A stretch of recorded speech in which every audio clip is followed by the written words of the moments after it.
Тәжікстанның жеміс жидегіне таласқан жұртты көріп жағамызды ұстаған едік. Дәл жаңа жыл. Армысыздар қазақтар, қайырлы таң, таңдарыңыз қайырлы өтсін. Мен мынау биліктің өкілдеріне, мына билікке мен мынаны түсінбей жатырмын да.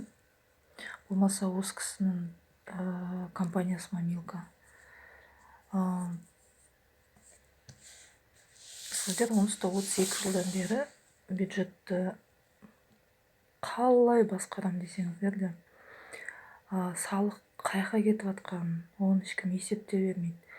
Религиялық қанша религияның садақа жәшіктеріне жиналып жатқан, қанша шетелден келіп жатқан инвестиция қайқа кетіп жатқанын сіздер бізге есеп бермейсіздер. Ол бір.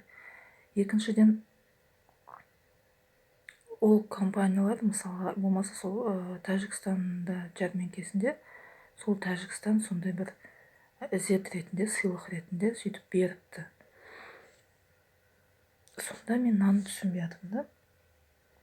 Сіздер оны таратпасаңыздар, ол заттарды ешкім жеп ішпесе, онда ол не үшін?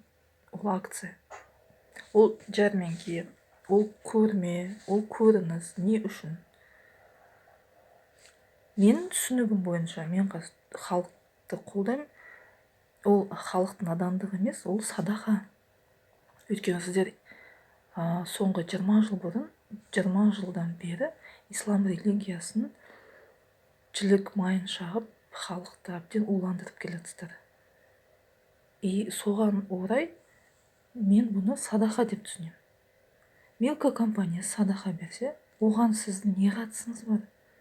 Олар жей ма, таптай ма, аузына тыға ма, бір жеріне тыға ма, үйіне алып кете ма? Ол садақа, бер де лақтыр дейді. Құдайға бер де лақтыр дейді қазақ. Садақаны таратып жібереді, қайырды қолға береді.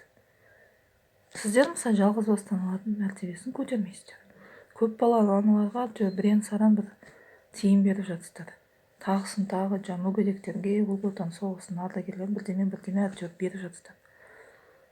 Енді шетелден компаниялардың жұртқа берген садақасын көре алмайсыздар ма енді?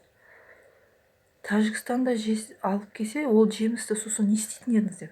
Мүмкін өзіңіз соған қызғанып, ішіңіз соған ашып отыр ма? Мына оңбаған халық жеп кетті, мен алуым керек еді ғой деп.